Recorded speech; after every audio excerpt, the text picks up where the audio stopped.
Assalamualaikum warahmatullahi wabarakatuh. Waalaikumsalam warahmatullahi wabarakatuh. Alhamdulillahi rabbil alamin. Wa bihi nasta'in ala umuri dunya waddin. Segala puja dan puji untuk Allah Rabbul Alamin, yang dengannya kita meminta pertolongan dalam menghadapi urusan-urusan dunia dan urusan-urusan agama. Wassalatu wassalam ala sayyidil mursalin wa imamil muttaqin qaidil ghurril muhajjalin sayyidina wa maulana Muhammadin wa ala alihi wa ashabihi ajma'in. Salawat dan salam semoga senantiasa tercurahkan untuk baginda Nabi kita Muhammad alaihi salatu wassalam. Manusia terindah, manusia terbaik yang pernah ada di muka bumi ini. Yang iman kita tidak akan diterima sampai kita mencintai beliau alaihi salatu wassalam. Dan semoga salat bersambung kepada keluarganya, para sahabatnya, dan orang-orang yang mencintai beliau. Amma ba'd. Ahibati fillah. Berbincang tentang cinta. Banyak yang mengedepankan perasaan dalam cintanya. Dan terkadang cintanya berubah menjadi kebencian dan bencana. Namun ternyata cinta itu butuh logika, butuh pikiran. Agar cinta kita nggak salah dan tidak berlebihan. Sehingga kalau kita melihat mereka yang berbincang tentang cinta, para ulama menyebutkan bahwa cinta itu terbagi menjadi dua. Secara sumber dan dasar. Yang pertama ada cinta yang datang secara naluri. Dia datang sendiri. Kecintaan yang sudah tertanam di dalam diri. Manusia nggak bisa menolak itu. Ada di diri kita. Tanpa kita usahakan, tanpa kita berbuat, dia datang. Cinta ini kecondongan kepada sesuatu. Tapi yang kedua, cinta yang diusahakan. Bahkan didatangkan cinta ini. Ini merupakan syariat. Yang kita diperintahkan untuk mencintai. Bicara yang kedua ini, cinta yang masuk ke dalam hati karena diusahakan, karena diperjuangkan, di mana seorang harus melakukan perbuatan-perbuatan, tindakan-tindakan yang menghadirkan itu cinta. Inilah cinta yang manusia dipuji atau dicela karena. Ini adalah cinta yang kita disyariatkan untuk berburu mengejarnya. Di mana manusia diperintahkan oleh Sang Pencipta agar kecondongan hati dia kepada perkara-perkara ini. Yang pertama adalah cinta kepada Allah Azza wa Jalla. Di mana kita nggak cinta kalau kita berpikir dengan logika kita? Maka kita akan menjadikan Allah yang paling kita cinta. Manusia itu secara naluri mencintai orang yang berbuat baik sama dia. Orang yang kasih hadiah sama kita jadi cinta sama tuh orang. Orang yang menghargai kita, yang menghormatin kita, yang menyayangi kita cinta secara naluri. Tapi kenapa banyak manusia nggak cinta sama Allah Azza wa Jalla? Dari mana Ustaz tahu? Ya dari kelakuan dia. Dari perbuatan dia. Padahal yang memberikan segalanya kepada kita tuh Allah Azza wa Jalla. Sekarang nih, Anda bisa duduk. Itu karena Allah. Ada orang yang sudah lumpuh. Ketika Allah cabut kenikmatan yang diberikan kepada kita. Segala fasilitas yang kita rasakan di tubuh kita, di keluarga kita, di muka bumi kita, itu Allah yang kasih sama kita. Makanya kita diperintahkan untuk mencintai Allah dari sisi mendahulukan cintanya atas segala-galanya.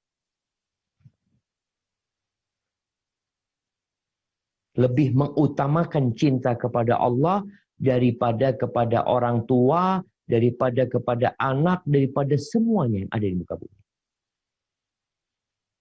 Apalagi terhadap sesembahan-sesembahan yang dijadikan Tuhan oleh sebagian manusia. Ada pohon-pohon yang disembah, dicintai oleh mereka, dihormati. Ada patung, ada benda, ada yang lautan.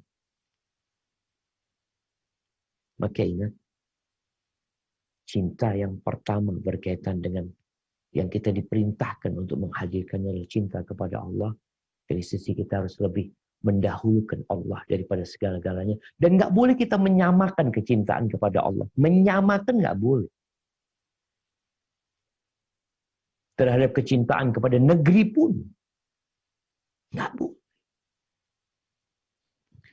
Di surat Al-Baqarah ayat 165, Allah menceritakan tentang kondisi sebagian manusia.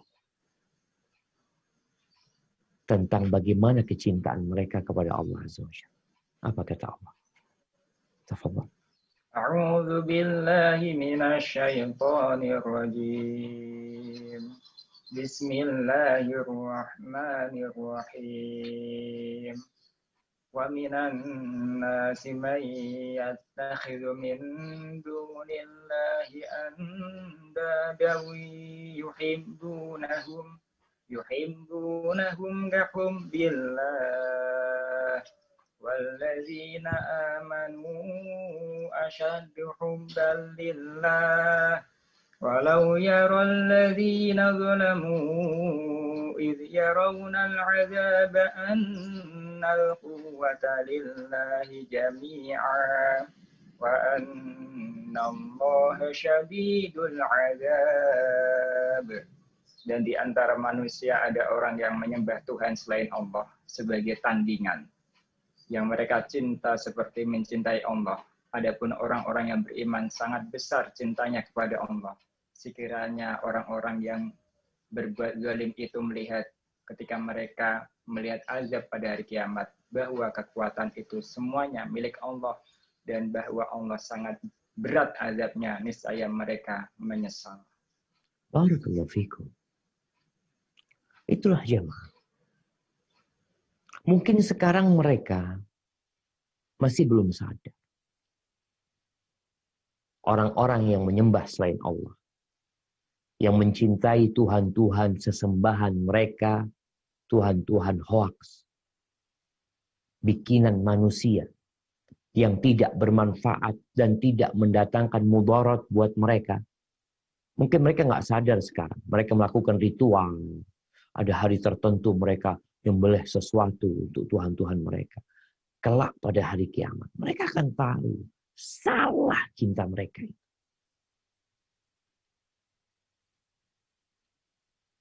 Namun mereka tidak mampu berbuat apa-apa. Selesai. Makanya pada hari kiamat diperintahkan kepada orang-orang yang menyembah selain Allah Azza wa Jalla untuk berangkat. Minta pahala kepada sesembahan-sesembahan mereka. Nggak bisa. Makanya Nabi Ibrahim alaihissalam ketika mendakwain kaumnya. Setelah patung-patung yang disembah itu dihancurkan oleh Nabi Ibrahim alaihissalam. Tinggal satu yang besar. Yang tidak dihancurin nama Nabi Ibrahim alaihissalatu. Ketika kaumnya bertanya, "A'anta fa'alta hadha bi'alihatina?" Ya Ibrahim, apakah engkau yang melakukan ini kepada Tuhan-Tuhan kami? Wahai Ibrahim, bayangkan Tuhannya ini bisa dihancurin. Kata Nabi Ibrahim, "Bal fa'alahu kabiruhum hadha. Fas'aluhum in kanu yantiqun." Enggak. Bukan. Yang menghancurkan ini yang paling besar itu. Yang paling besar sesembahan itu yang menghancurkan. Coba engkau tanyakan kepada yang dihancurin, tanyain. Siapa yang menghancurkan mereka? Mereka sadar. Gak bisa ngomong. Gimana ditanyain gak bisa ngomong? Kalau berbicara aja tidak bisa. Kenapa disembah? Membela diri aja gak bisa. Kenapa dimintain tolong?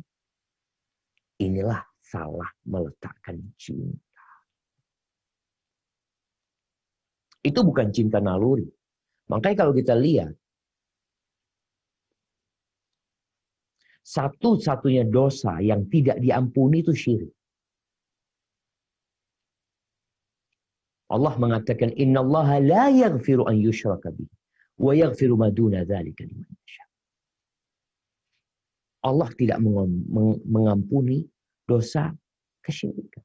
Selain itu Allah ampuni. Yang Allah kehendaki Allah ampuni. Orang mencuri masih ada ampunan.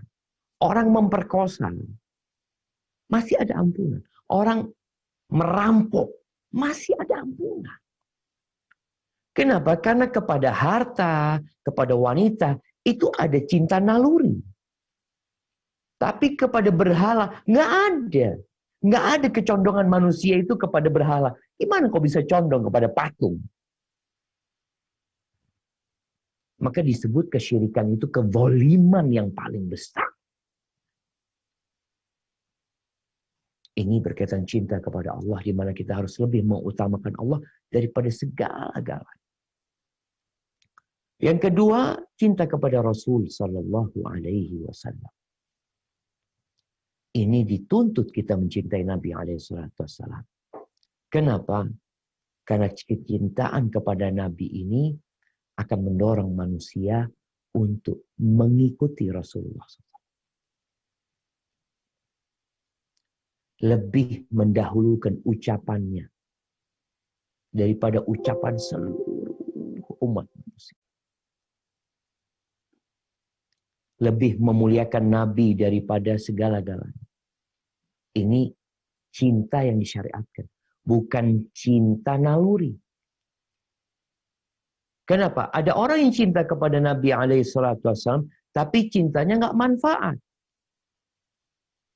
Karena cintanya hanya cinta naluri, kekerabatan aja. Seperti siapa? Seperti cintanya Abu Thalib kepada Nabi Muhammad SAW. Abu Thalib cinta kepada Nabi karena keponakannya. Makanya kecintaan Abu Thalib ini tidak mendorong beliau untuk mengikuti Nabi Muhammad SAW. Padahal Nabi berusaha. Nabi pun cinta kepada pamannya. Cinta naluri. Karena pamannya. Bahkan ketika ajal datang menjemput Abu Thalib, Nabi datang. Membesuk pamannya. Mengatakan, "Qul ya am, la ilaha illallah." Katakan wahai paman, la ilaha illallah. Abu Thalib cinta sama Nabi. Tapi nggak mau mengatakan la ilaha illallah. Maka ini bukan cinta yang disyariatkan. Cinta yang disyariatkan adalah cinta kepada Nabi SAW yang mendorong kita mengikuti beliau. Percaya dengan semua informasi yang disampaikan. Melaksanakan perintahnya. Menjauhi larangannya. Itu karena cinta kepada Nabi SAW. Jadi kalau ada orang yang mengaku cinta kepada Nabi SAW, karena Nabi itu baik, Nabi itu Masya Allah, Nabi itu indah. Tapi ternyata kecintaan itu tidak melahirkan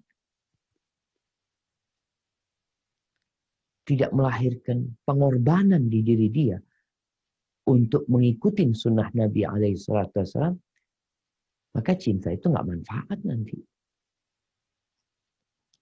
Dalam hadis yang diriwayatkan Imam Bukhari dan Muslim, Rasulullah SAW mengatakan, "Fawalladzi nafsi biyadi." Demi yang jiwaku berada di genggamannya, la yu'minu ahadukum hatta akuna ahabba ilaih.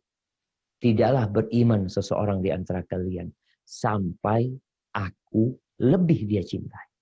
Daripada siapa? Daripada orang tuanya. Min walidihi wa waladihi wan nasi ajmain. Sampai aku lebih dia cintai daripada orang tuanya, anaknya, dan seluruh umat manusia. Umar bin Khattab radhiyallahu anhu sempat mengatakan kepada Nabi SAW, "Ya Rasulullah, demi Allah engkau itu lebih aku cintai daripada semua yang ada, kecuali dari diriku sendiri." Umar mengatakan. Maka Nabi mengingatkan, "La ya Umar alaihissalam, la ya Umar. Enggak, kecintaanmu enggak diterima sampai aku lebih kau cintai daripada dirimu sendiri." Lalu Umar, disinilah kadang-kadang orang harus berpikir. Berpikir. Lalu Umar mengatakan, "Iya Rasulullah, sekarang kalau lebih aku cintai daripada diriku sendiri." Ya, al-an ya, baru sekarang imanmu itu diterima ketika mencintai Nabi SAW lebih dari segala-galanya. Jadi kalau orang memikir atau memikirkan kondisi dia tentang kecintaan dia kepada Nabi SAW, maka dia harus lebih mendahulukan Nabi daripada diri sendiri. Bagaimana para sahabat mengorbankan hartanya. Bagaimana Umar bin Khattab radhiyallahu anhu hijrah meninggalkan kota Mekah menuju ke kota Madinah, hidup susah di sana. Ada kecintaan kepada siapa? Kepada Allah dan kepada Rasulnya. Ini cinta yang diusahakan, bukan cinta naluri. Kemudian yang ketiga, mencintai yang dicintai Allah dan Rasul. Ini perlu kita lihat. Apakah kita sudah mencintai Allah dan Rasul?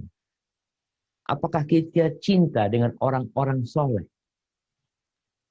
Sebagian kita, nih, ya di Indonesia, di mana-mana di dunia ini, ada orang yang mencintai yang dibenci sama Allah. Engkau lihat, ada pelaku-pelaku kemaksiatan. Public figur. Aktor, aktris, penyanyi, apa. Yang mereka ini sejatinya seharusnya kita benci. Tapi kita malah cinta sama mereka. Mungkin mengatakan cinta secara naluri. Cinta kepada kecantikan, iya. Tapi jangan salah meletakkan cinta. Ketika engkau lihat orang itu melakukan kemaksiatan, mengajak kepada kemaksiatan, melakukan kemungkaran, seharusnya engkau benci sama mereka. Yang terjadi sebaliknya. Alim ulama, orang-orang yang soleh, malah dibenci, malah dimusuhi. Maka ingat, engkau akan dicela atau engkau akan dipuji tatkala mencintai Allah, mencintai Rasulnya, mencintai yang dicintai Allah dan Rasulnya. Ketika Rasul SAW menyebutkan tentang 7 golongan yang akan mendapatkan naungan dari Allah pada hari tidak ada naungan kecuali naungannya, disebutkan di sana warajulani tahabba fillah. 2 orang yang saling mencintai karena Allah. Karena Allah. Bukan karena harta, bukan karena partai, bukan karena kepentingan, bukan karena golongan, bukan. Tapi karena Allah Azza wa Jalla. Berkumpul karena Allah. Berpisah karena Allah Azza wa Jalla. Dan cinta karena Allah ini yang disebut oleh Nabi alaihi salatu wassalam, awthaqu ural iman al-hubbu fillah wal bughd fillah. Tali simpul keimanan yang paling kokoh adalah cinta karena Allah dan benci karena Allah. Baik, bicara cinta yang naluri tadi. yang tabiat, yang memang sudah ada di diri kita. Tanpa kita usahakan, dia ada. Cinta kepada keluarga, cinta kepada kawan, cinta kepada harta, cinta kepada anak, cinta kepada orang tua, cinta kepada istri, kepada wanita. Ini cinta yang naluri sebenarnya. Boleh-boleh aja. Artinya orang itu tidak dicela dan tidak dipuji karena cintanya ini. Karena itu sesuatu yang naluri. Namun, dia akan dipuji karena sikap dia terhadap naluri yang ada pada dia. Contohnya, cinta kepada wanita bisa terpuji nggak? Bisa terpuji. Kalau dikatakan, Ustaz cinta sama perempuan, cinta sama perempuan. Itu naluri kita. Dipujinya kapan? Tatkala mencintai wanita, disebabkan wanita ini adalah ibu anak-anak kita. Wanita ini yang menjaga kehormatan kita. Kita bisa menyalurkan syahwat kita di tempat yang halal. Kita bisa terjaga kehormatannya gara-gara ada kecintaan kepada wanita tadi. Tapi disalurkan ke tempat yang halal. Itu terpuji. Maka Nabi SAW mengatakan, Innama hubbiba ilayya min dunyakum an-nisa. Sesungguhnya yang dicintakan kepada aku dari dunia kalian adalah perempuan. Nabi mengatakan. Dicintakan kepada Nabi perempuan? Iya. Makanya Nabi menikah. Kenapa disyariatkan menikah? Bahkan bukan hanya 1, 2, 3, 4. Karena memang kecintaan itu dapat mengantarkan manusia kepada kemuliaan. Dia terhindar dari perzinahan. Kalau ada orang yang cinta kepada wanita, namun disalurkan kepada kumpul kebo, kepada perzinaan, seperti yang kita lihat, di mana banyak apa? Ya, na'udzubillah, banyak perzinahan. Banyak janin-janin yang diaborsi. Gara-gara cinta yang tidak ditempatkan di tempat. Ustaz, gimana Ustaz? Anak cinta, silahkan. Engkau nggak tercela. Kadang-kadang kita ngelihat ada perempuan ya, nggak sengaja kita ngelihat, tahu-tahu kita jadi senang sama nih perempuan. Ingat, melihatnya tidak disengaja. Tahu-tahu tuh jatuh tuh. Katanya dari mata turun ke hati. Dicela nggak manusia? Nggak dicela. Dipuji nggak? Juga nggak dipuji. Tinggal bagaimana dia menyalurkan itu cinta. Kalau ternyata membuat dia selalu menunggu perempuan itu, ya, kemudian berusaha untuk menghubungi wanita tersebut, untuk jalan berduaan dengan wanita tersebut, disinilah dia akan tercela. Kalau cintanya nggak tercela. Tapi kalau ternyata dia dapat menahan dirinya, lalu menyalurkan cintanya dengan meminang itu wanita, lalu dia menikahin wanita tersebut, maka kata Nabi SAW, lam yura lil mutahabbain mithlu nikah. Tidak pernah dilihat dua orang yang saling mencintai, kemudian mereka menikah. Cintanya itu berjumpa. Haram. Ini kita bicara cinta naluri. Kemudian cinta kepada harta. Orang itu nggak dipuji, nggak dicela cinta kepada harta. Kenapa? Karena Allah sudah membuat kita cinta kepada harta. Ada banyak ayat dalam Al-Quranul Karim yang menjelaskan hal ini. Wa innahu lihubbil khairi lasyadid. Manusia itu kecintaannya kepada khair, kepada harta itu berat. Wa tuhibbunal mala hubban jamma. Kalian cinta kepada harta, cinta mati. Kemudian Allah mengatakan zuyyina linnas hubbus syahwat minan nisa wal banin wal qanatiril muqantarah. Sudah diindahkan dalam syahwat manusia itu kecintaan kepada perempuan, anak, harta. Itu sudah ada dalam naluri manusia. Kalau ada orang cinta kepada harta, dia mencari harta. Kenapa? Enggak Ustaz. Anak cinta sama harta. Anak kepingin kaya. Anak kepingin punya uang banyak. Untuk apa katanya? untuk sedekah. Anda melihat banyak sekolahan-sekolahan yang perlu untuk dibantu. Anda kepingin berangkat haji. Anda kepingin berangkat umroh. Anda ingin tangannya di atas. Anda nggak ingin tangannya di bawah. Tatkala itu, kecintaan dia kepada harta terpuji. Rasulullah SAW mengatakan, La hasada illa fitnatain. Nggak boleh hasud kecuali di dua perkara. Yang salah satunya adalah rajul. Hasad kepada seorang laki-laki. Atahullahu malan. Orang ini dikasih harta sama Allah SWT. Fasallatahullah ala halakatihi fil haqq. Maka harta itu dia belanjakan, dia infakkan, dia bagikan dalam jalan-jalan kebenaran. Kita boleh hasad sama orang kayak gitu, kepingin seperti orang tersebut. Anda kepingin juga punya harta, Anda kepingin kaya seperti fulan, supaya Anda bisa membantu orang-orang yang memerlukan bantuan, supaya Anda bisa bangun masjid yang bagus, supaya Anda bisa membuat sekolahan gratis. Baru kecintaan itu terpuji. Ini bicara cinta yang naluri. Ahibati fillah. Cinta yang naluri ini dapat dicela atau menjadi tercela tatkala manusia lebih mencintai nalurinya daripada yang harus dia lebih cintai. 3 tadi yang kita bicarakan. Cinta kepada Allah, cinta kepada Rasulnya, cinta kepada yang dicintai Allah SWT. Kalau kecintaan kita yang naluri ini menyamai atau bahkan melebihi, baru tercela cinta.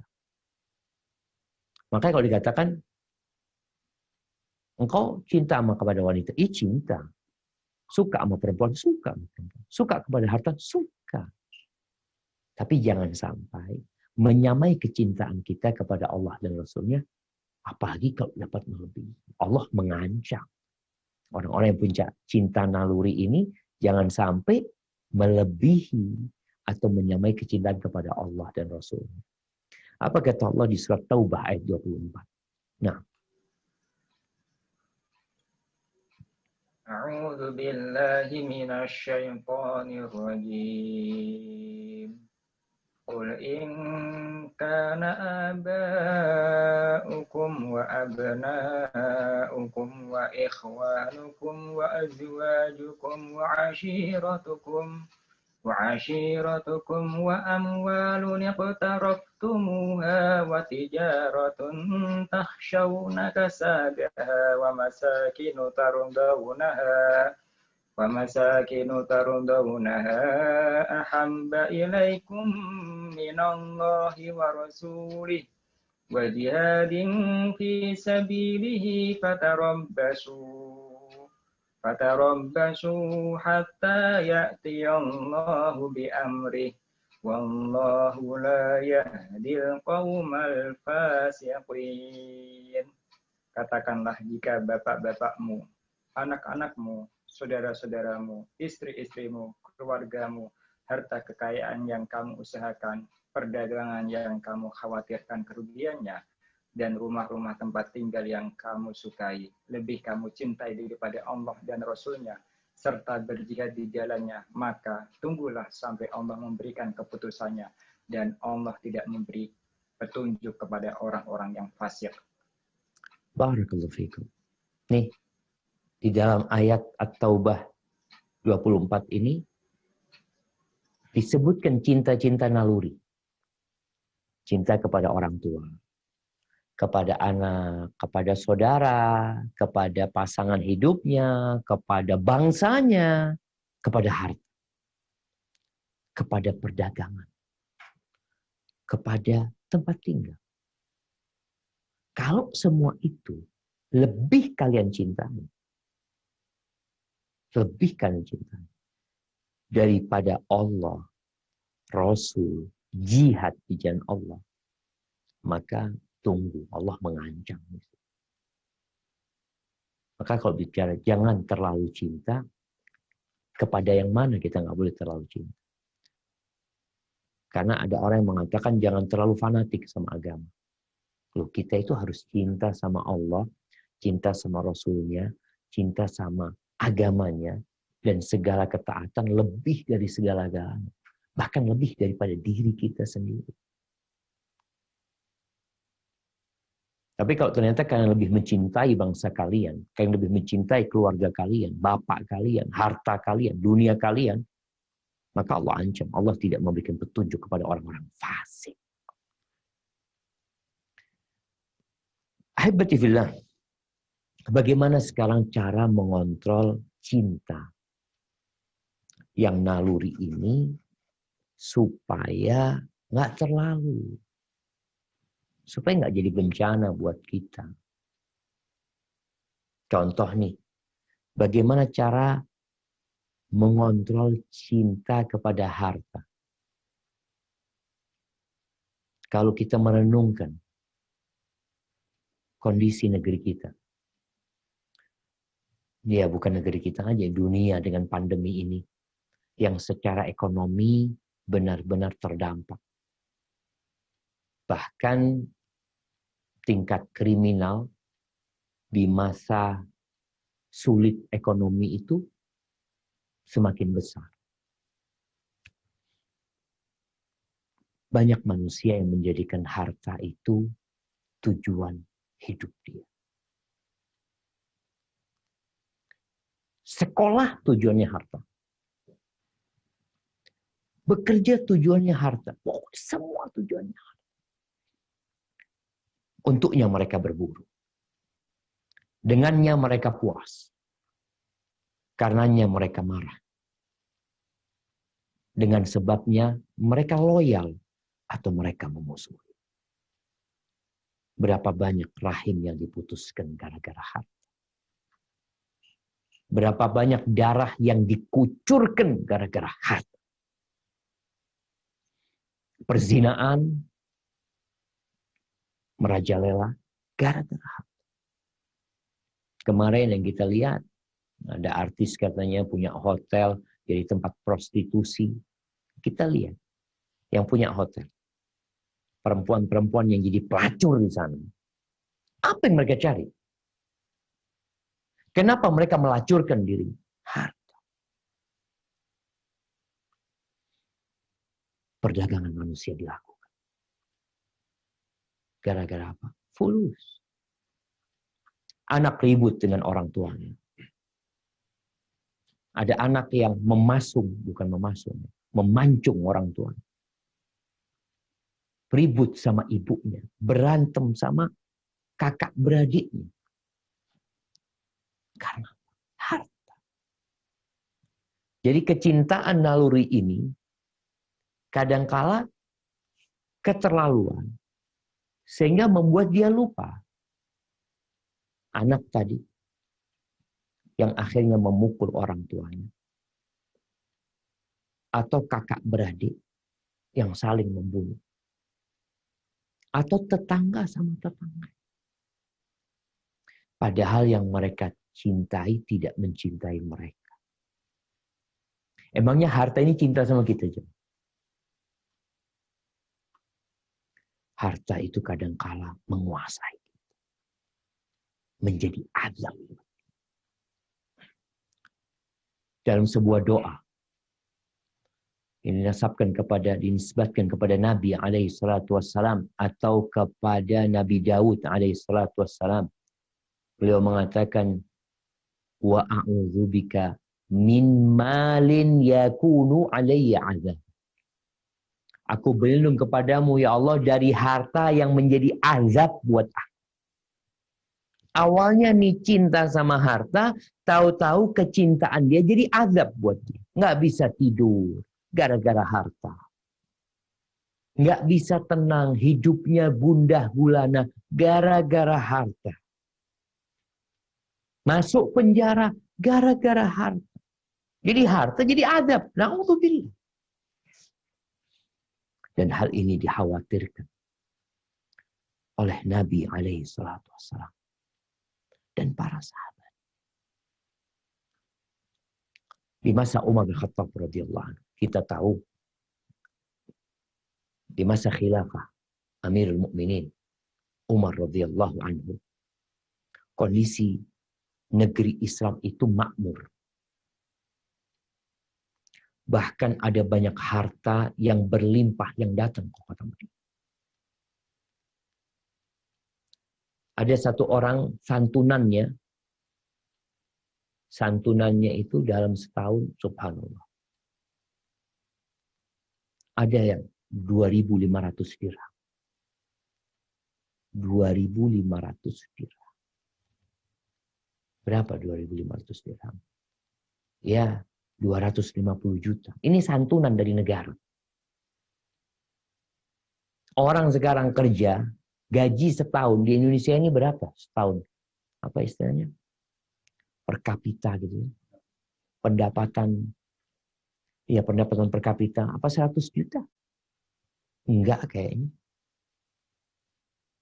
Ini santunan dari negara 2.500 dirham. Kalau diuangkan sekarang 250 juta. Belum kerjanya, belum. Itu yang diberikan oleh pemerintah. Dari makmurnya negeri. Suatu hari datang ke Umar bin Khattab radhiyallahu anhu ini harta rampasan perang dari Raja Persia.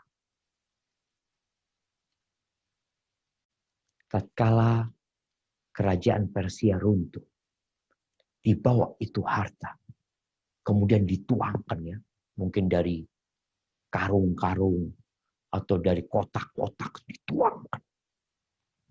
Lalu sama Umar ditutupi sama kain. Kemudian Umar memanggil siapa? Memanggil para sahabat dan para tabi'in, dipanggil semua. Ketika datang semua, itu harta yang bertumpuk, mungkin di Masjid Nabawi,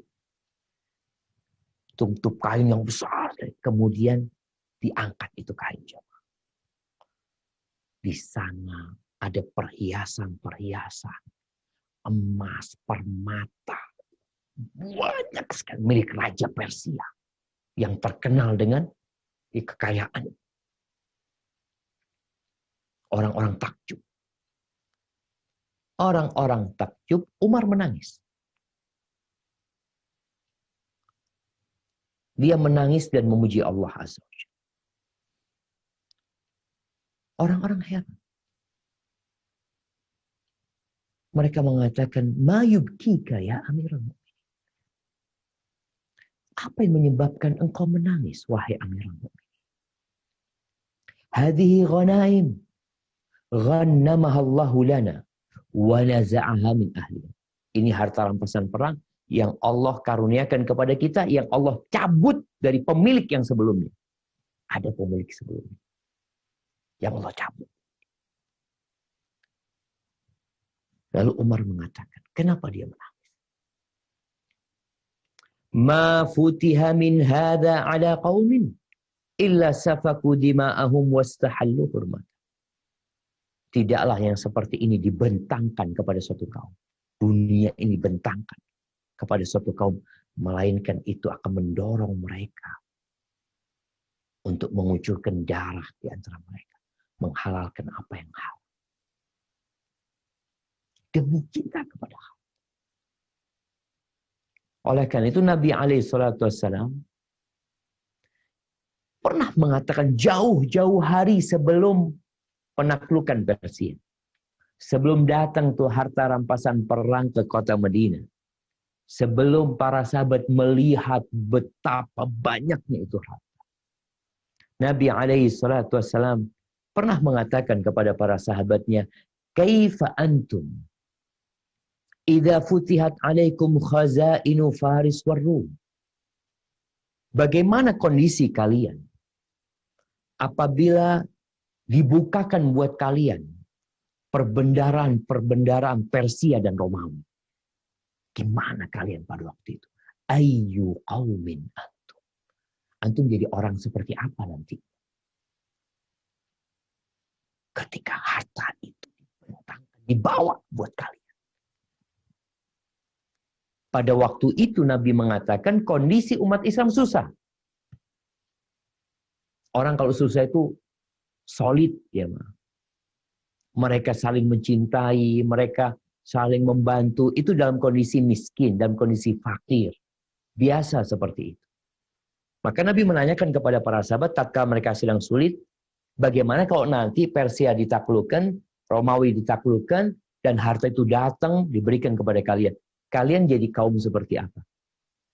Qala Abdurrahman bin Auf radhiyallahu anhu. Naqulu kama amarana. Ya, kita akan menjadi seperti yang diperintahkan Allah. Maunya kayak gitu. Maunya seperti yang diperintahkan Allah. Berbagi, saling mencintai, saling menghormati. Aw ghaira dzalik. Atau mungkin selain itu, nggak seperti itu kalian nanti. Tatanafasun, kalian akan bersaing. Kalian akan bersaing. Berlomba-lomba. Tsumma tatahasadun. Kemudian kalian akan saling hasud. Iri, dengki. Tsumma tatadabarun. Kemudian kalian tidak bertegur sapa lagi. Gara-gara cinta kepada harta. Maka kita harus mengontrol cinta kita. Jangan sampai kecintaan kita berlebihan kepada harta ini. Kenapa harta ini bakal ditinggal? Maka yang diingatkan dalam Al-Quranul Karim tentang hakikat harta. Tentang kehidupan dunia secara umum. Nabi SAW menyuruh kita untuk banyak-banyak mengingat kematian. Aksiru zikro hadimil ladha. Kalian banyak-banyak mengingat kematian. Pemutus kelezatan. Rumah yang dibangun ditinggal. Kendaraan mewah yang dibeli. Yang ketika hidup itu kendaraan dimandiin, dipoles. Kalau ada beret-beret, Masya Allah dia marah. Karena cinta dia sama itu harta. Mati, ditinggal. Maka ingat dengan kematian. Sehingga tidak berlebihan mencintai harta kita. Kalau bisa, tadi kecintaan kepada harta ini positif. Cintanya mengantarkan kepada sedekah.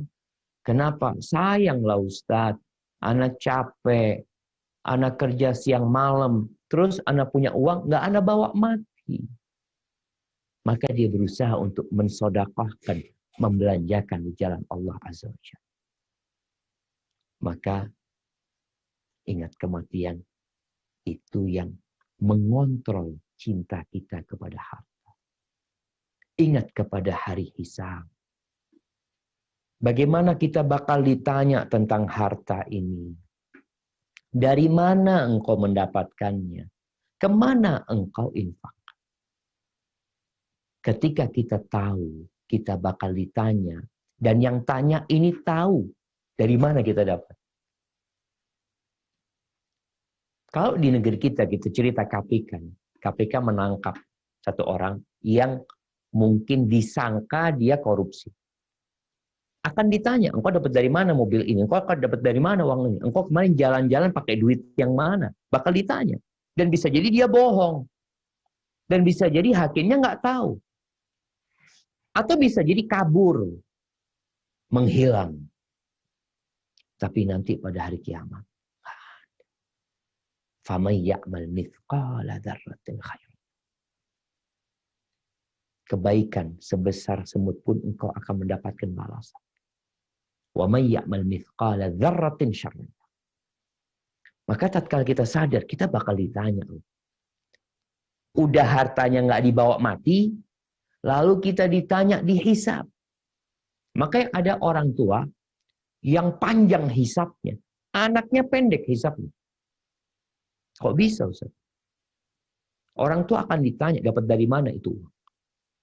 Meninggal sang bapak meninggalkan uang 10 miliar. Punya anak 2. Laki perempuan.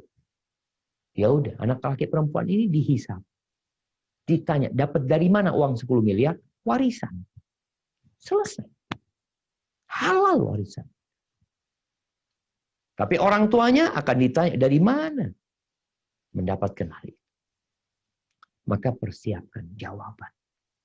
Gunakan harta ini dalam ketaatan kepada Allah.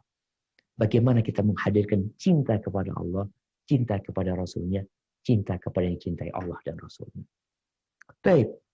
Yang kedua, bagaimana kita mengontrol cinta kepada pasangan kita. Cinta kepada wanita. Tadi sudah disampaikan, menikah. Iya. Setelah menikah, jangan sampai kecintaan kita kepada keluarga melebihi kecintaan kepada Allah dan Rasul. Sehingga kita tercela lagi. Apa kata Allah di surat At-Taghabun ayat 14-15? Naam, tafadhal. A'udzu billahi minasy syaithanir rajim. Ya ayyuhalladzina amanu inna min azwajikum wa auladikum aduwwan lakum fahdharuhum. Wa in ta'fu wa tasfahu wa taghfiru fa innallaha ghafurur rahim. Innama amwalukum wa auladukum fitnah wallahu indahu ajrun 'azim. Wahai orang-orang yang beriman, sesungguhnya di antara istri-istrimu dan anak-anakmu ada yang menjadi musuh bagimu. Maka berhati-hatilah kamu terhadap mereka. Dan jika kamu maafkan dan kamu santuni serta ampuni mereka, maka sungguh Allah Maha Mengampun dan Maha Penyayang. Sesungguhnya hartamu dan anak-anakmu hanyalah cobaan bagimu, dan di sisi Allah pahala yang besar. Barakallahu fikum. Di sini, bagaimana kita mencintai istri atau istri mencintai suami, jangan terlalu. Ada istri yang menyebabkan suaminya bekerja di tempat yang haram. Ada istri yang menghalangi suaminya dari beribadah kepada Allah Azza wa Jalla, dari melakukan ketaatan. Suami punya uang umpamanya, ya. Alhamdulillah punya rezeki, kepingin berangkat umroh, kepingin berangkat haji. Kata istrinya, sayang bang, kita beli mobil dulu lah. Kita renovasi rumah dulu. Dia nggak berangkat umroh. Dia nggak berangkat haji. Padahal sudah wajib. Gara-gara siapa? Istri. Maka seorang suami harus bisa mengontrol istri. Ada istri yang tidak sholat. Bertahun-tahun hidup sama istri yang tidak sholat. Bagaimana engkau? Yang tidak mengajarkan kebaikan kepada anak-anaknya, yang tidak mendorong suami untuk taat kepada Allah Azza wa Jalla. Maka jangan sampai cinta nalurimu kepada istrimu, karena istrimu cantik, karena bangsawan, menghalangimu untuk menegur istrimu, untuk membenarkan istrimu, atau bahkan untuk menceraikan istrimu. Ganti istri, boleh. Namun Allah Azza wa Jalla memberikan pengarahan. Wa in ta'fu, kalian hati-hati menghadapi mereka. Tapi kalau kalian memaafkan, ya, menyantuni mereka, mengampuni mereka, Allah itu Maha Pengampun dan Maha Pengasih. Artinya tugas seorang suami memperbaiki keluarga. Tapi kadangkala harus tegas. Dia cinta sama istrinya suka keluar malam, jarang pulang. Dibiarin sama suaminya. Karena merasa cinta sama istrinya. Engkau akan dimintain pertanggungjawaban. Tugasmu sebagai seorang suami itu bukan hanya menjadi mesin pencari uang. Tapi mendidik. Mengajari. Begitu pula anak-anak kita. Bagaimana kecintaan kepada anak-anak ini Jangan sampai membuat orang tuanya bodoh. Di dalam hadis yang diriwayatkan Imam Tabrani, Rasulullah sallallahu alaihi wasallam mengatakan, al-waladu majbanatun mabkhalatun mahzanatun. Nah, anak itu sumber mahzan, sumber kesedihan orang tua.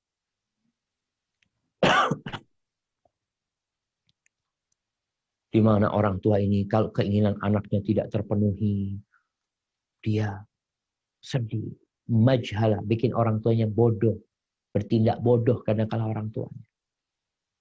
Agar anaknya diterima di sebuah sekolahan tinggi, orang tuanya nyogok, orang tuanya melakukan suap, menghalalkan segala cara. Gara-gara anak. Yang seharusnya anak ini menjadi, ya memang tadi fitnah, anak itu fitnah. Ada kecintaan kita kepada anak. Sehingga kita berpikir bagaimana anak kita diterima di tempat itu. Walaupun orang tuanya bertindak bodoh, nyogok, menyuap orang tua. Dan itu banyak. Mabkhalah. Anak itu sumber kekikiran, bakhil. Orang tuanya jadi jarang sodako. Ibunya jarang sodako. Punya rezeki, oh ini buat anak. Punya rezeki lagi, oh ini nanti buat anak yang satunya. Kapan kau sodako? Kapan kau berbagi kepada orang lain? Dan anak ini majibana. Membuat orang tuanya jadi pengecut.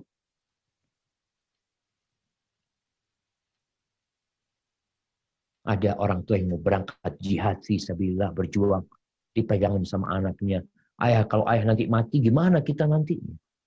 Nggak jadi berangkat jihad. Nggak jadi berjuang orang tua. Gara-gara. Maka ingat, kontrol cinta kita kepada anak-anak kita. Dengan cara menjadikan anak-anak itu qurrata a'yun, penyejuk pandang. Yang mendukung orang tuanya. Untuk taat dan patuh kepada Allah. Istri juga seperti itu. Umar bin Abdul Aziz rahimahullahu ta'ala. Cerita istrinya. Ketika Umar menjadi khalifah, istrinya dipanggil. Semua harta yang dimiliki oleh istrinya, yang merupakan pemberian bapaknya, mertuanya Umar bin Abdul Aziz, yang khalifah pada waktu itu, diminta untuk dibalikin sama Umar bin Abdul Aziz. Karena tahu sumbernya dulu itu milik rakyat sebenarnya. Maka Umar minta kepada istrinya untuk dibalikin sama istri. Subhanallah. Istrinya cerita.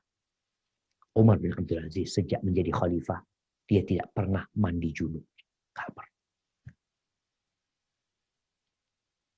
Dan istrinya mendukung. Anak-anaknya subhanallah mendukung bapak. Sampai ketika Umar bin Abdul Aziz mau meninggal dunia, itu datang menteri-menterinya berwasiat atau memohon kepada Umar bin Abdul Aziz, wahai Amirul Mukminin, engkau anak-anakmu miskin semua. Ini khalifah yang hidup miskin. Dikatakan anak-anakmu miskin semuanya. Cobalah engkau mumpung masih khalifah, kau kasih wasiat kepada anak-anakmu. Mungkin satu dikasih ini, satu di menjabat ini. Ya kesempatan masih jadi pemimpin negara. Apa kata Umar bin Abdul Aziz? Inna waliyallahu alladhi nazzala al-kitab wa huwa yatawalla as-salihin. Sesungguhnya pelindungku adalah Allah yang menurunkan Al-Qur'anul Karim dan dia yang akan melindungi orang-orang yang saleh. Anaknya nggak ada yang nuntut sama bapak.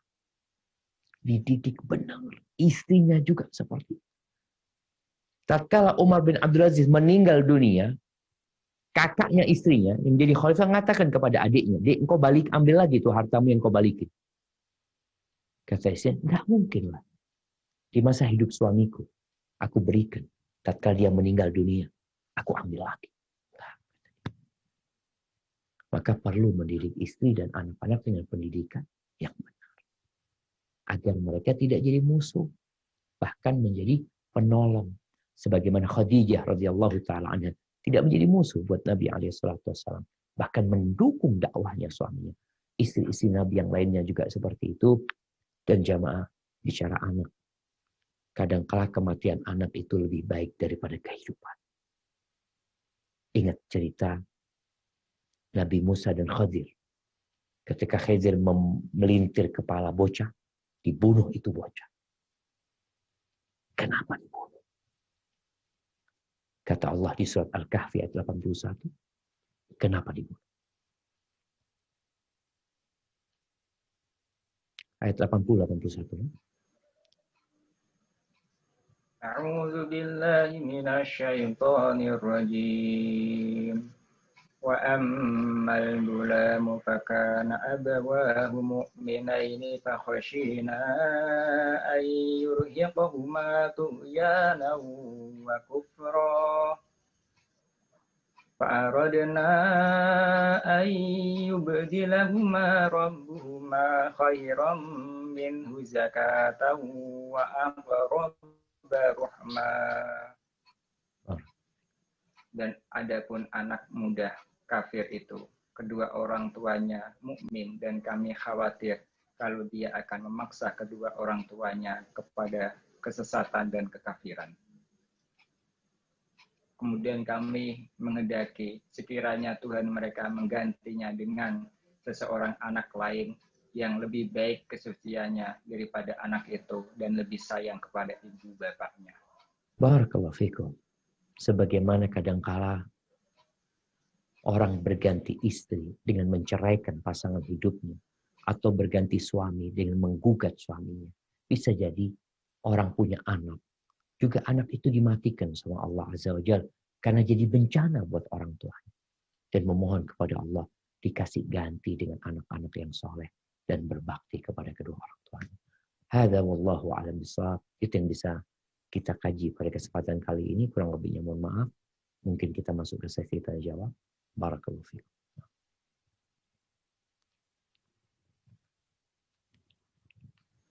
Ya Ustaz, alhamdulillah, syukran jazakumullah khairan katsiran. Ini ada beberapa pertanyaan Ustaz. Pertanyaan pertama saya bacakan terlebih dahulu. Bismillahirrahmanirrahim. Alhamdulillah, Ustaz, ana sudah menemukan calon pasangan hidup. Ana seorang akhwat sunnah yang satu manhaj serta gemar mengikuti kajian sunnah. Melalui perantara sepupu akhwat ana, sepupu ana memberitahu ana kalau dia mempunyai teman yang bermanhaj salaf. Dan sejak saat itu ana mulai tertarik dan ingin mengetahui lebih jauh. Ana pun telah mendapatkan beberapa informasi mengenai calon anak ini.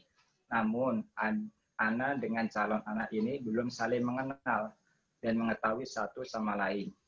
Hanya sebatas informasi melalui sepupu ana. Apa yang harus ana lakukan sebagai langkah berikutnya dan apa nasihat bagi ana Ustaz untuk kedepannya? Syukran jazakumullah khairan. Nah, barakallahu fikum. Ahibati fillah. Bicara mengenal pasangan kita itu nggak harus kita ngobrol langsung sama orang. Bisa jadi kita kenal sama kawan kita, sama seseorang, padahal kita nggak pernah berjumpa sama dia. Ketika ketemu sama orang itu Anda tahu sama Fulan, kenal sama Fulan. Fulan itu bekerja di tempat ini. Fulan itu nama bapaknya ini. Fulan itu punya saudara sekian.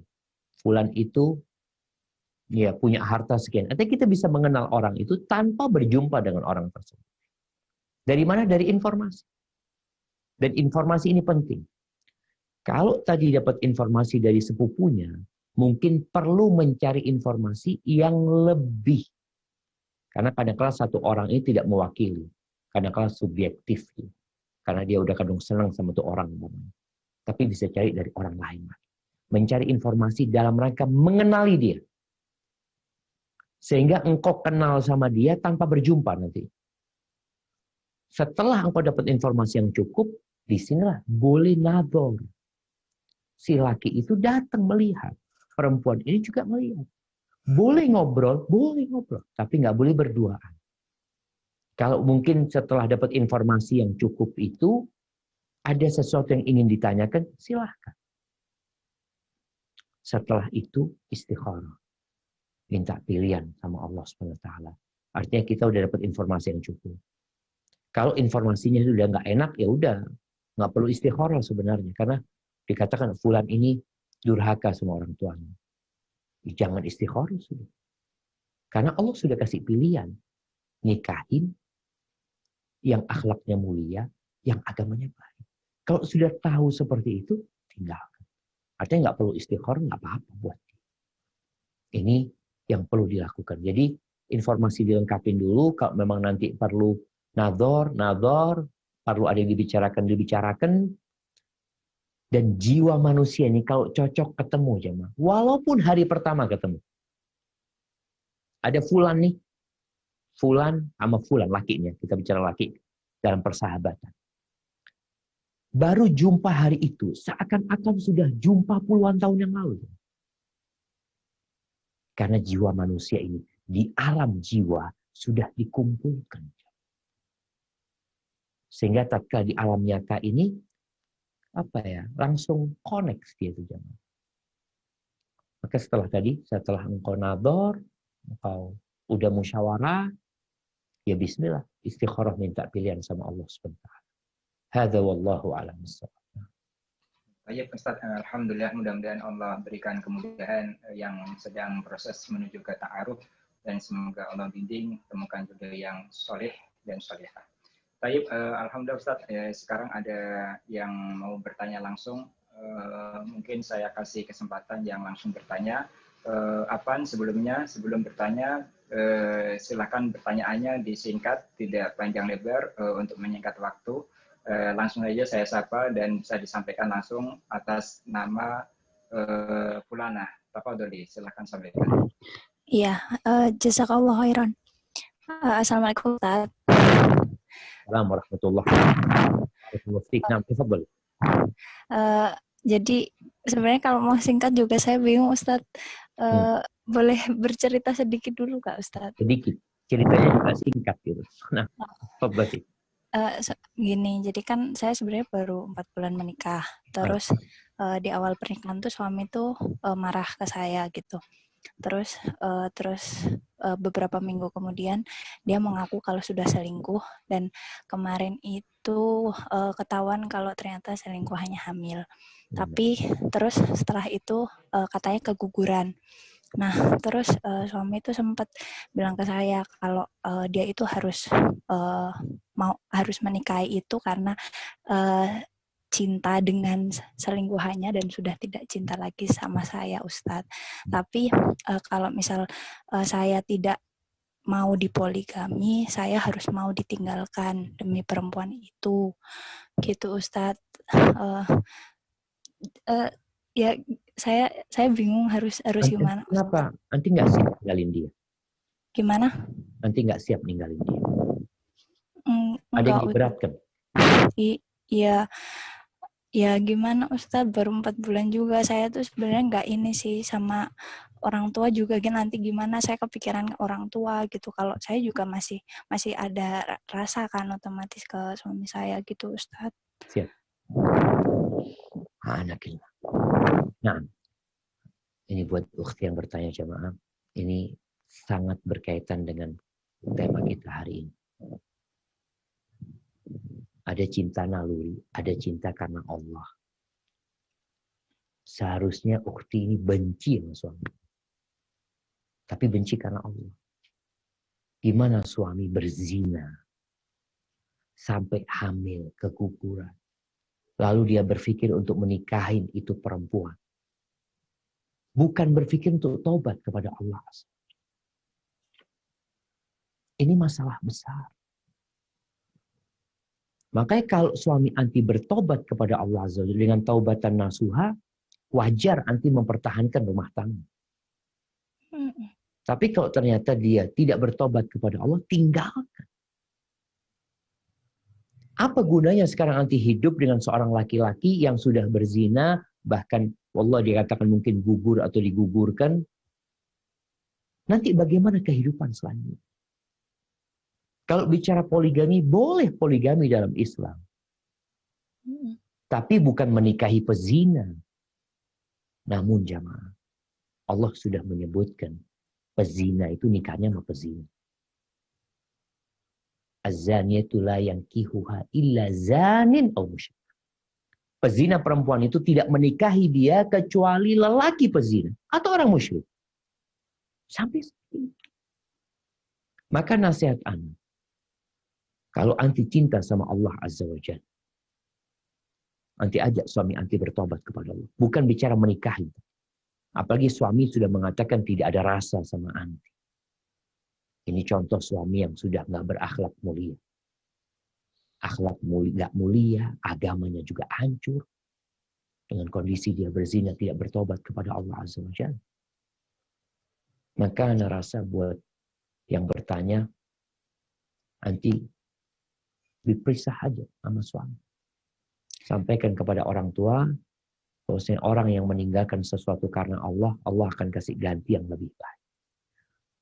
Kalau ada rasa cinta sama suami, mungkin cinta naluri yang tadi kita bicarakan. Ada istri cinta sama suaminya secara naluri. Tapi seharusnya ya naluri ini pun bisa berubah, cinta itu menjadi permusuhan ketika suaminya selingkuh seperti tadi. Rasa kesian anti sama orang tua, sampaikan kepada orang tua tadi, insya Allah Allah kasih ganti yang lebih baik ya. Dan ya kadangkala terjadi itu karena kesalahan kita juga. Harapan anak anti bertobat kepada Allah, beristighfar memohon ampun kepada Allah, karena mungkin anti ketika memilih pasangan hidup tidak sesuai dengan kriteria yang diperintahkan oleh Allah dan Rasul. Hadza wallahu a'lam bissawab. Nah. Baik Ustaz, mudah-mudahan Fulana senantiasa mendekatkan diri kepada Allah, dan dengan wasilah itulah semoga Allah membimbing kita semua, terutama di jalan yang diridhoi Allah SWT. Atau ya Ustaz, saya akan bacakan pertanyaan berikutnya, yakni Bismillahirrahmanirrahim. Sebelum menikah, suami ana mengatakan pengajuan syarat pernikahan di mana ana tidak boleh bersalaman dengan laki-laki yang non-mahram. Namun ana seorang perawat di mana harus kontak dengan pasien. Ana kadang tidak sengaja bersentuhan dengan non-mahram dalam bekerja. Sungguh ana sudah berusaha menghindarinya. Namun ana masih memikirkan syarat pernikahan tersebut. Bagaimana caranya Ustaz? Barakallahu fikum. Iya jemaah, sebenarnya nggak perlu disyaratkan. Kenapa nggak perlu disyaratkan? Seorang muslimah, seorang muslim itu memang tidak boleh bersentuhan yang bukan mahramnya. Itu hukum agama. Rasulullah SAW nih, buat orang-orang yang masih mungkin menuduh macam-macam ya. Kadang-kala kalau ada orang nggak mau salaman dikatakan, oh hatinya kotor ini, nggak menghormatin orang lain ya. Rasulullah SAW, tidak ada manusia yang lebih indah dari beliau. Yang kita diperintahkan untuk mencintai beliau. Dan cinta ini menuntut kita untuk mengikuti syariat beliau alaihi salatu wassalam. Beliau mengatakan, inilah usafihun nisa. Aku tidak berjabatan tangan dengan wanita. Para sahabat wanita tentunya ingin mendapatkan berkah tangan Nabi alaihi salatu wassalam. Tapi Nabi mengatakan, aku tidak berjabatan tangan dengan wanita. Sehingga ketika datang wanita menyumpai Nabi alaihi salatu wassalam, mereka nggak berjabatan tangan. Mereka tidak mencium tangan Nabi alaihi salatu wassalam. Karena bukan mahram. Maka kalau ada orang sekarang, ya bebas-bebas berjabatan tangan dengan wanita, dengan dalil, enggak, Anda nggak ada perasaan apa-apa kok. Bersih hati Anda. Maka cintai Rasulullah SAW dan ikuti syariat. Tapi bagaimana dengan syarat tersebut? Kan syaratnya itu anti tidak boleh berjabatan tangan dengan selain mahram. Berjabatan tangan. Namanya berjabatan tangan ini sengaja dia melakukan itu. Tapi kalau tadi bersentuhan dengan pasien tanpa sengaja, maka itu tidak merusak perjanjian yang dibuat. Dan secara hukum agama pun, kalau tidak sengaja, maka tidak mengapa. Dalam doa kita mengatakan kepada Allah, Rabbana la tu'akhidna in nasina au akhtana. Ya Allah, jangan hukum kami ya Allah. Jangan beri sanksi kami apabila kami lupa atau kami tidak sengaja. Hada wallahu a'lam bissawab. Ya Ustaz, alhamdulillah. Kita lanjutkan pertanyaan yang berikutnya. Pertanyaan masih seputar tentang kedekatannya antara suami dan istri. Afwan Ustaz, Ana Umu Afiqah mau bertanya tentang kecintaan terhadap pasangan. Salahkah Ana sebagai istri melarang suami Ana mengikuti kegiatan kantor yang menurut Ana kurang berfaedah, Ustaz? Di samping itu, suami Ana setiap mengikuti kegiatan tersebut, penampilan suami Ana tidak bisa menjaga hati. Ana sebagai istri, Ana merasa jengkel, Ustaz. Jazakallah khairan. Subhanallah, barakallahu fikum jemaah. Iya, kecintaan wanita kepada suami ini ada kecintaan naluri yang nanti akan mengantarkan kepada cemburu. Itu terjadi. Namun jangan sampai kecintaannya ini terlalu sehingga melarang suami untuk melakukan sesuatu yang diperbolehkan dalam syariat. Gara-gara cemburu. Karena ada seorang wanita yang cemburu kepada suaminya karena suaminya terlalu baik sama kakak adiknya. Ini terlarang. Yang dia lakukan suami ini benar gitu. Jadi jangan sampai kecemburuannya itu mengantarkan kepada sesuatu yang terlarang. Baik, kalau tadi yang sang istri melarang suaminya mengikuti kegiatan-kegiatan yang secara agama bermasalah kegiatannya. Ya berarti boleh. Istri sedang ingin menyelamatkan suaminya. Menyelamatkan cintanya secara naluri, menyelamatkan suaminya dari murka Allah Azza wa Jalla. Apalagi kegiatan kantor laki perempuan kadangkala ya pakaiannya tidak menutup aurat. Terus kadangkala terjadi bercampur baur yang menyebabkan kepada perzinaan kadangkala seperti itu. Maka rasa yang dilakukan istri nggak ada masalah. Kalau bicara cinta naluri dia dan cinta sebagai seorang muslimah kepada suaminya yang muslim agar terjaga dari berbagai perbuatan-perbuatan tercela. Nggak ada masalah. Tinggal bagaimana cara ngomong sama suami. Dan dalam kehidupan rumah tangga, hendaklah kita tetap watawasau bil haq watawasau bis sabr. Saling mengingatkan. Istri lupa diingatkan sama suami. Suami lupa diingatkan sama istri. Ada orang-orang yang nggak mau diingatkan. Egois karena merasa dia paling benar. Maka sang istri harus mencari cara bagaimana suami dikasih tahu tapi tidak merasa diguruin. Hada wallahu a'lam bissawab. Baik, alhamdulillah Ustaz. Pertanyaan berikutnya, alhamdulillah ada yang mau langsung bertanya. Saya kasih kesempatan sebelum dilanjut. Seperti biasa, pertanyaan bisa singkat. Atas nama Rifka, tafadholi silahkan menyampaikan pertanyaannya kepada Ustaz. Assalamualaikum warahmatullahi wabarakatuh, Ustaz. Waalaikumsalam warahmatullahi wabarakatuh. Barakallahu. Ya, ini menyangkut tentang keadaan suami. Suami itu sedang dalam pilihan untuk merawat orang tua yang sedang sakit tapi di luar pulau,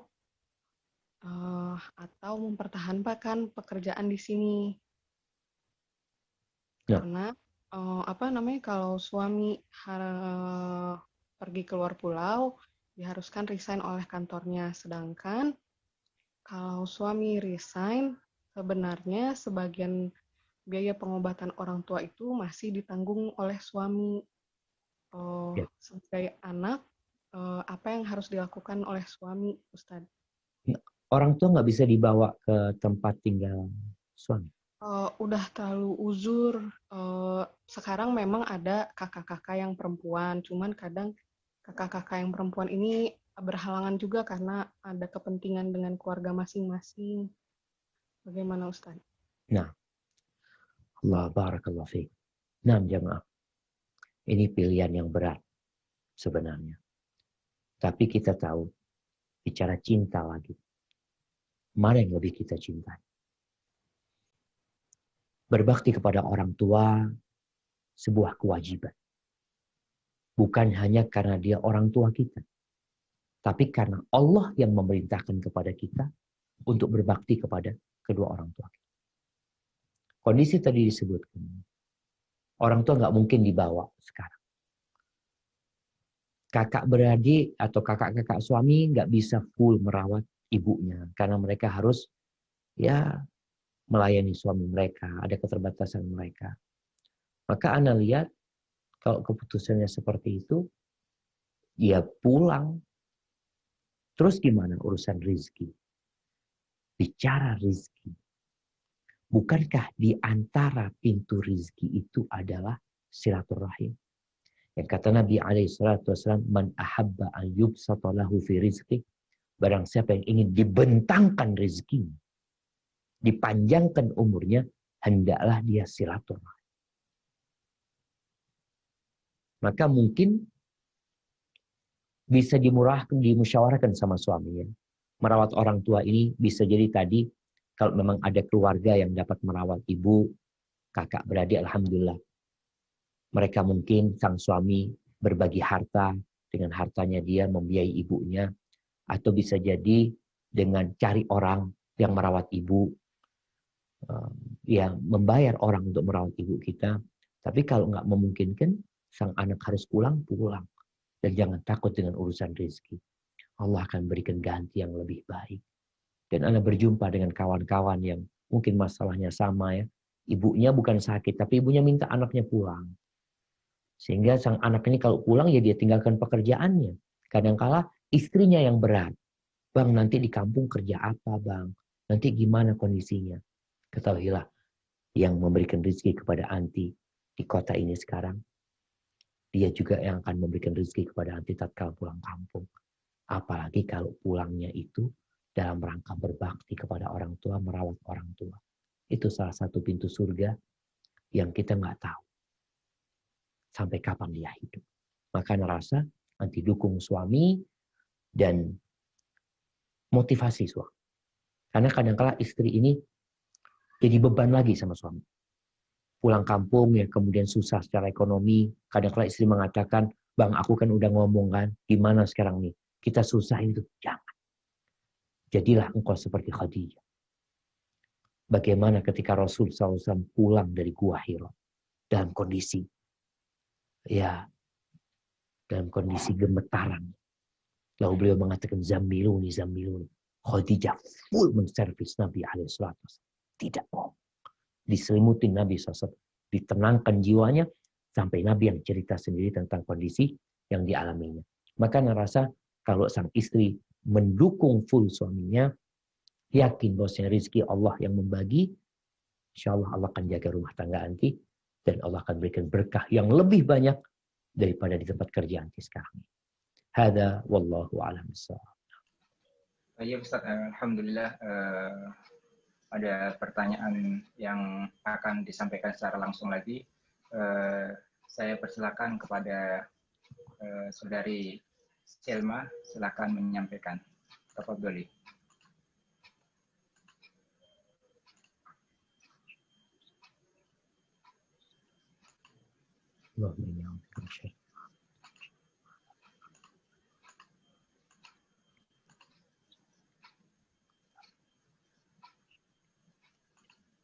Apa nih Ustaz? Ana bacakan aja dulu sementara. Pertanyaan berikutnya. Apa Ustaz izin bertanya? Teman Ana sedang dalam usaha menjauhkan cinta yang tidak halal. Tolong berikan dia nasihat lewat ceramah Ustadz ini. Insya Allah teman Ana hadir juga dalam kajian ini. Syukran Ustadz. Jazakallah khairan katsiran. Masya Allah. Barakallahu fiik. Naam jamaah.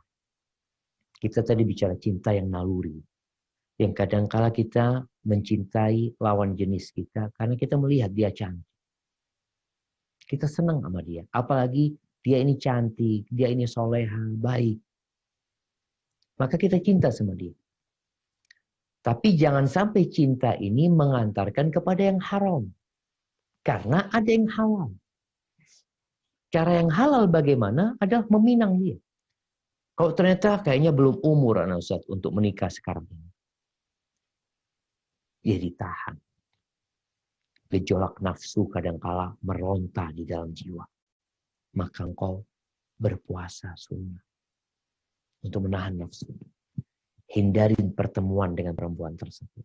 Karena biasanya orang kalau cinta itu kepingin ngelihat itu perempuan, ya tahan dia. Dan insya Allah ketika engkau bersabar menahan cintamu, mengontrol dan mengarahkannya kepada yang lebih indah, yaitu dengan mempersiapkan diri untuk menikah, insya Allah Allah akan berikan pahala yang besar buat dirimu. Karena memang berat jemaah menahan hal itu. Kemudian kadang-kala nih, ada orang yang cintanya nggak kesampaian. Tahu-tahu tuh perempuan nikah sama orang lain. Tapi dalam hati tetap kita ingin sama perempuan tersebut. Apa yang harus dilakukan? Maka arahkan kepada yang lainnya. Tatkala memang dia sudah milik orang lain, semoga Allah memberikan ganti yang lebih baik buat engkau. Namun jamaah memang perjuangan itu harus dibalut dengan doa, minta sama Allah Azza wa Jalla agar jiwa kita dijaga. Di antara doa yang diajarkan Nabi SAW, beliau mengatakan, Allahumma inni a'udzubika min syarri sam'i, wa min syarri basari, wa min syarri lisani, wa min syarri qalbi, wa min syarri mani. Ya Allah, aku berlindung kepadamu dari keburukan pendengaranku, keburukan penglihatanku, keburukan lisanku, keburukan hatiku, dan keburukan air mataku. Hadza wallahu a'lam bissawab. Ustaz, alhamdulillah. Pertanyaan berikutnya tadi berkaitan tentang suami istri. Sekarang kita masuk ke pertanyaan yang sungguh luar biasa, yaitu Ana bacakan langsung. Bagaimana Ustaz caranya mempererat atau menumbuhkan kembali rasa saling cinta terhadap saudara sekandung yang telah terputus lantaran persoalan pembagian harta sisa peninggalan orang tua. Padahal sebelum orang tua meninggal sudah dibagi-bagikan. Hanya karena terlalu cinta kepada harta sampai terputus tali silaturahim antara saudara. Jazakumullah khairan katsiran. Allahu Akbar ya. Ya. Itu yang ditakutkan oleh Nabi alaihi salatu wassalam. Ada sebuah cerita, seorang alim ulama ini bersama muridnya berangkat mengantarkan jenazah. Dalam perjalanan menuju ke pekuburan, mereka melewati sekerombolan anjing yang sedang tidur-tiduran, yang sedang istirahat di antara mereka. Ya. Hidup anjing itu penuh dengan kedamaian, ketenteraman. Pulang dari kuburan, kambing itu ribut. Anjing itu ribut. Saling menggonggong. Ini menggigit kakaknya, ini menggigit adiknya. Kenapa itu terjadi? Ternyata ada yang melempar bangkai kepada mereka. Bangkai itu menyebabkan putusnya silaturahim. Dan dunia ini seperti bangkai, kata Nabi SAW. Bagaimana kakak beradik putus hubungan? Gara-gara harta warisan. Yang nggak seberapa. Yang mati juga nggak dibawa. Bagaimana sekarang untuk menyambungkan hubungan itu? Kita berada di bulan Sya'ban. Ingat Nabi SAW menyebutkan bahwa pada malam pertengahan Sya'ban itu Allah memandang kepada hamba-hambanya. Mengampuni semua hamba-hambanya kecuali dua orang. Yang satu musyrik, yang kedua musyahid. Yang satu orang yang melakukan kesyirikan, yang kedua orang yang punya dendam, punya dengki sama saudaranya. Apalagi sama saudara kandung. Di mana dia memutuskan silaturahim. Apa yang harus dilakukan? Yang pertama, engkau berdoa memohon kepada Allah agar dibukakan hatinya. Yang kedua, engkau berusaha untuk berbuat baik. Biasanya kalau sudah ribut sama kakak beradik ini, sama anak-anaknya juga ribut. Berusaha untuk berbuat baik. Punya sedikit rezeki, kirimkan kepada kakak. Kirimkan kepada adiknya. Pokoknya berusaha untuk memulai menyambung tali silaturahim. Kalau bisa berjumpa, berjumpa. Kalau enggak, mungkin bisa telepon. Sekedar assalamualaikum. Tanya gimana kabarnya. Kalau diangkat, cuma kadang-kadang nggak diangkat. Datang ke rumahnya nggak dibukain pintu. Tapi tetap datang. Datang ke rumahnya. Assalamualaikum. Ya. Kalau nggak dibukain pintu, pulang. Nanti datang lagi. Assalamualaikum. Nggak dibukain pintu, pulang. Berusaha untuk berbuat baik. Bawa oleh-oleh. Taruh, gantungkan di pegangan pintu itu. Gantungan di sana, pulang. Terus kita berbuat baik. Semoga suatu hari akan luntur hatinya menjadi baik pula. Mungkin juga perlu minta tolong orang lain. Agar orang ini menyambungkan. Kadang-kala kan nggak bisa ketemu langsung, tapi lewat orang lain yang mungkin ngobrol, adikmu, kakakmu, kepingin ia menebus kesalahan yang telah terjadi masa lalu, ingin amalannya diangkat sama Allah, dosa-dosanya diampuni. Ya, ada beberapa nasihat yang perlu disampaikan agar hatinya tersentuh untuk menyambung rahim kembali. Hadza wallahu a'lam bissawab. Ya Ustaz, alhamdulillah tidak terasa waktu kita sudah di akhir waktu. Afwan Ustaz mau minta izin, kira-kira masih lanjut boleh Ustaz? Kayaknya satu pertanyaan lagi Ustaz, mungkin Ustaz. Oke, baik Ustaz, alhamdulillah. Afwan Ustaz, ini ada pertanyaan yang mungkin akan terbesit di pikiran seseorang ya. Apakah ini termasuk talbisul iblis atau min hamizatis syaitan? Alhamdulillah. Afwan Ustaz, izin bertanya. Terkadang saya sering terbesit memikirkan tentang kehidupan akhirat yang kekal. Di surga hidup terus, nggak tidur, nggak sholat, apa nggak bosen? Saya terkadang takut Ustaz, takut sama Allah kalau memikirkan itu. Mohon nasihatnya Ustaz. Barakallahu fikum. Ya jamaah. Kita ini kalau memandang akhirat. Yang pertama, akhirat itu kata Nabi SAW, Allah berfirman, "A'dadtu li'ibadiyas salihin." Aku persiapkan buat hamba-hambaku yang saleh, ma la 'ainun ra'at, wala udhunun sami'at, wala khatara ala qalbi bashar. Aku sediakan di sana buat hamba-hamba yang saleh apa yang tidak pernah didengar oleh telinga, tidak pernah dilihat oleh mata, dan tidak pernah terbetik di dalam jiwa. Nggak pernah. Jadi kalau bicara di surga itu bosan, kita di dunia itu, kapan kita bosan? Kita melakukan tindakan atau kita liburan, ya, kita bersenang-senang, kita bosan. Tapi kalau pindah liburan ke lainnya, berganti lagi, hilang kejenuhan itu. Dan di surga ada segala variasi kenikmatan. Sehingga nggak ada bosannya. Bosan itu kalau kegiatannya cuma itu doang. Di surga, fiha ma tashtahil anfus. Di sana semua yang diinginkan oleh jiwa. Kita umpamanya tiap hari makan ikan bakar. Bosan kan? Aduh, ikan bakar terus. Kepingin kambing bakar, ganti kambing bakar. Kambing bakar bosan, ganti yang lainnya. Ini dalam urusan makanan. Dan kita tiap hari makan. Orang makan nasi nggak pernah bosan ya. Cuma kan lauknya yang berubah, ini semuanya berubah. Maka di surga itu segala variasi yang kau inginkan, kau dapatkan. Makanya nggak ada bosannya di sana. Itu mungkin yang perlu diingat oleh hamba. Bicara buah-buahan, segala macam buah-buahan. Makanya kita kalau di dunia, tiap hari makan buah mangga, bosan mangga terus. Ganti. Habis mangga durian, habis durian mungkin ada apel, habis apel buah yang lainnya. Dan di surga semuanya disediakan sama Allah Azza wa Jalla. Sehingga nggak ada kebosanan dan kejenuhan di sana. Pindah dari satu tempat ke tempat lainnya. Sungai-sungainya juga berganti-ganti. Pakaiannya berganti-ganti. Istrinya lebih cantik dan terus lebih cantik. Tidak jadi tua. Kalau di dunia mungkin istrimu akan tua. Ketika tua, sakit-sakitan, meninggal dunia. Tapi di sana kekal dan abadi. Insya Allah kita semua masuk surga Allah. Allahumma inna nas'alukal jannah wa na'udzubika minan nar. Itu mungkin yang dapat Anda sampaikan pada kesempatan kali ini. Kurang lebihnya mohon maaf. Anda kembalikan ke moderator. Jazakumullah khair. Baik Ustaz, alhamdulillah terima kasih banyak Ustaz atas bimbingannya dan atas nasihatnya buat kita semua. Jazakallahu khairan katsiran. Semoga ilmu yang Ustaz sampaikan kepada kita menjadi ilmu yang bermanfaat buat kita semua, dimudahkan untuk selalu mengamalkan dan dalam keadaan bimbingan Allah Subhanahu wa taala. Amin Allahumma amin. Jazakallahu khairan ahsanal jaza. Baik, saya sampaikan kepada seluruh jamaah yang mengikuti kajian online pada sore hari ini. Saya sampaikan terima kasih banyak. Jazakumullah khairan katsiran. Barakallahu fikum. Alhamdulillah, mari kita tutup pada majelis taklim sore hari ini dengan kafaratul majelis. Subhanakallahumma wa bihamdika asyhadu an la ilaha illa anta astaghfiruka wa atubu ilaik. Wal 'afwu minkum. Wassalamualaikum warahmatullahi wabarakatuh.